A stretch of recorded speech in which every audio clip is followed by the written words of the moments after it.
Hamann and Benson, a vision for your future.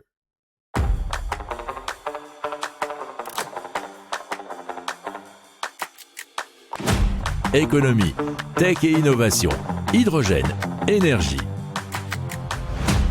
Le journal des stratèges. Présenté par Boris Kahn.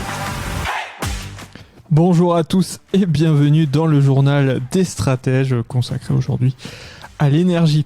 Vous parlez de construction de 31 centrales photovoltaïques en préparation. Vous parlez d'une application mobile pour surveiller la consommation énergétique française. De la consommation électrique française qui est en baisse, sur un an bien sûr.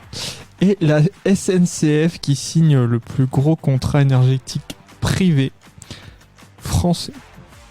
Vous écoutez le journal des stratèges numéro 293 et ça commence tout de suite.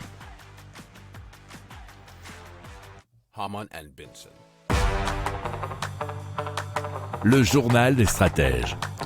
Alors, Énergie de Loire qui s'est lancée dans la réalisation de 31 unités de production réparties entre les départements de Maine-et-Loire, Loire-Atlantique, Vendée et Ille-et-Vilaine.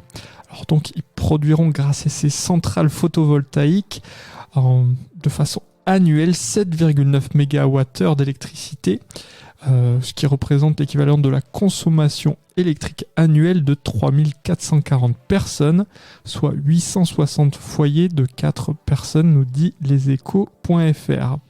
Donc, il nécessite la construction de 20 bâtiments et de 11 toitures existantes à équiper en panneaux photovoltaïques. Il revendique la construction déjà l'an passé de 10 MW crête de centrales solaires, soit l'équivalent de 100 projets installés. Alors c'est une tendance qui va se poursuivre en 2023 avec déjà 50 MW crête à construire, ce qui représente une surface de 25 hectares de panneaux photovoltaïques sur plus de 250 bâtiments. Si vous aimez cette revue de presse, vous pouvez vous abonner gratuitement à notre newsletter qui s'appelle La Lettre des Stratèges, LLDS, qui relate, et cela gratuitement, du lundi au vendredi, l'actualité économique, technologique, énergétique, mais aussi de l'hydrogène, et puis de tout ce qu'on trouvera super intéressant pour votre vie. Hamann and Benson. Le journal des stratèges. Alors EcoWatt lance son application pour atteindre un plus grand nombre de particuliers et les inciter à réduire leur consommation d'électricité cet hiver. Alors ils sont issus bien sûr d'un partenariat entre RTE et l'ADEME et aujourd'hui ils comptent déjà 300 000 inscrits aux alertes SMS et email. Donc avec l'application on pourra recevoir des alertes orange si le système est tendu, rouge s'il est plus que tendu puisque les coups de pur seraient inévitables, 3 jours avant les jours de tension et sur les tranches horaires de tension le jour J, principalement de 8 à 13h et de 18 à 20h. Alors pour cela, bien entendu, l'utilisateur doit simplement paramétrer ses notifications, nous explique bfmtv.com. Hamann and Benson. Le journal des stratèges. Alors selon l'association Agir pour l'environnement, depuis le 1er septembre, la consommation électrique de la France a chuté de 7,35% par rapport à la même période en 2021.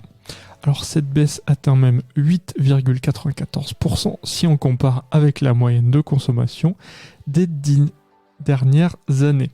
Alors l'association s'est appuyée sur l'analyse de 29 000 données brutes extraites du site de RTE, le réseau de transport de l'électricité.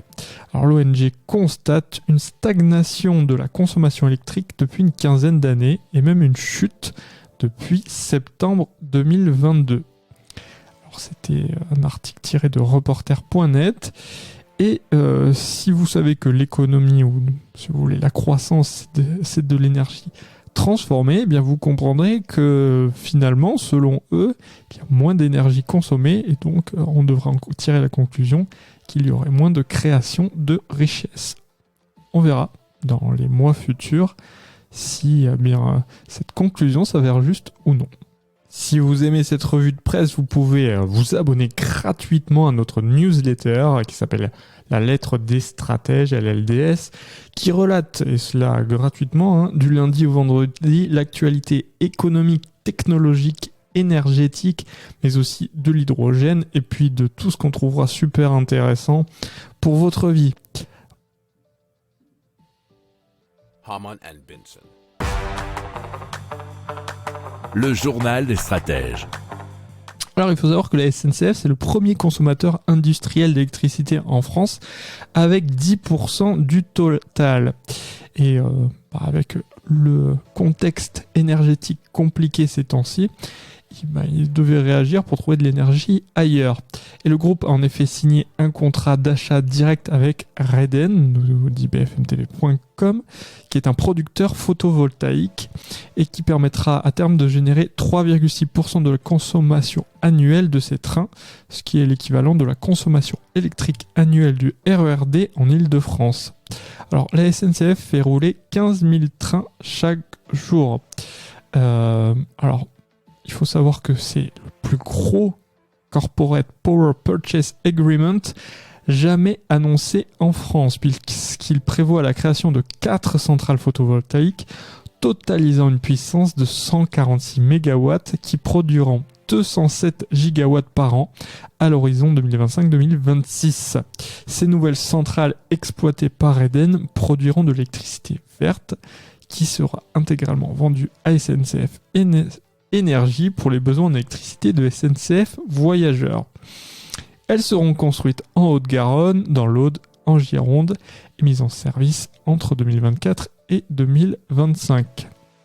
Alors l'idée à terme, c'est pour SNCF d'utiliser 40 à 50% d'énergie renouvelable dans leur mix de consommation électrique et donc pour l'alimentation des trains à l'horizon 2026, dont une part de 20% grâce à ces fameux contrats PPA. Alors, plus de 480 gigawatts par an seront issus de centrales photovoltaïques et éoliennes construites dans le cadre de ces contrats. Et l'objectif, c'est donc de disposer de 1100 gigawatts d'électricité d'origine renouvelable issue des corporate PPA à l'horizon de 2026-2027. Hamann and Benson. Le journal des stratèges. Voilà, c'est terminé pour aujourd'hui. Je vous souhaite une excellente fin de journée. Je vous dis à très vite pour plus d'infos. Ciao!